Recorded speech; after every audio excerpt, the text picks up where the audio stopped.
Pinoy Creepy Stories 18. This happened November 28 last year. Nagbakasyon yung mga katrabaho ko dito sa Bicol. After ng escapades namin nagstay sila sa bahay namin. Nabanggit ko sa kanila na may pasyalan with street foods malapit sa amin. So bago yun naligo muna sila. Halos lahat sila nag-CR kaya medyo tinatamad na sana ako noon, tumuloy kasi lampas 10 kami noon. And inabot kami ng ilang oras sa pag-CR nila. Fast forward papunta na kami dun sa pasyalan and we decided to use a navigation app. Naka-van kami noon at around 10 PM kami umalis. Hindi ko alam pero ibang way ang tinuro sa amin nung app and hindi ako familiar dun, lalo na dapat main road ang dadaanan namin papunta sa balak namin puntahan, pero yung nasa map pasikip ng pasikip ang daanan.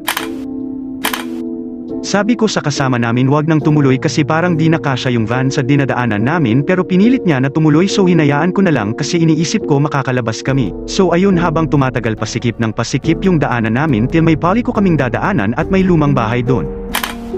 Pagdaan namin dun iba na yung pakiramdam namin lahat. Yung friend kong gay na sobrang daldal biglang nanahimik, so dun iba na talaga yung aura sa loob ng van. Pagliko namin dun sa lumang bahay may pababang part na dadaanan kaso di kinaya ng van kasi tumatama yung unahan sa sobrang lalim, so nag-decide kami na lumiko at bumalik na lang.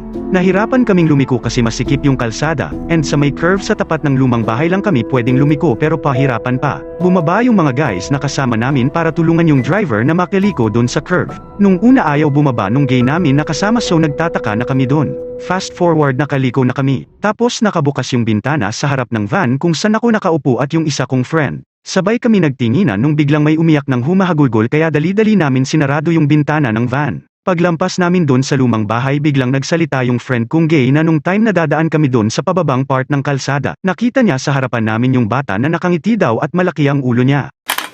Parang nainis daw yung bata na di kami tumuloy doon sa pababang part kaya ayaw niyang bumaba ng van. Pagkasabi niya noon nahulog kami sa gutter nung kalsada. Nung unang hulog ng isang gulong sa harap nagpreno agad yung kasama namin and malakas ang kapit ng preno niya, so nagulat kami na nahulog pati yung isang gulong sa likod kahit nakapreno. At parang may malakas na tumulak sa likod ng van para mahulog kami. Lakas ng sigawan namin. Sobrang takot na kami noon kasi liblib yung lugar and walang lumalabas na mga tao doon kahit may commotion sa labas.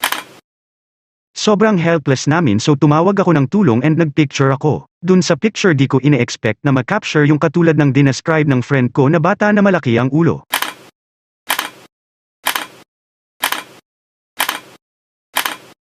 Nasa likod ng ulo ng driver na kaibigan namin yung mukha niya and nakangiti siya sa akin. Walang ibang tao sa van kundi silang mag-asawa lang na nasa harap. Hindi ko napansin yun nung una kasi nang hihingi kami ng tulong sa mga tanod para itulak yung van. Napansin ko pa yung mga aso nagkumpulan malapit doon sa lumang bahay and nakatingin sa amin pero hindi sila tumatahol. Nung naangat na yung van sumabay sa amin yung mga tanod para ihatid kami sa main road, and nabanggit ni kuya na madalas na daw mangyari yun sa part ng kalsada na yun kaya di na sila nagulat nung naaksidente kami doon. May kababalaghan daw talaga sa part na yun. Kaya pala nung dumating sila at nagtutulak ng van tinginan sila ng tinginan. Dumaan muna kami sa simbahan para magdasal kasi babiyahe sila pabalik ng Manila kinaumagahan. Halos lahat kami di nakatulog pagkakita nung picture na nakapture ko nung nandun kami. Naalala ko kaya pala parang may pumipigil sa amin umalis kasi halos lahat sila inabot ng ilang oras sa pag-aayos papunta doon.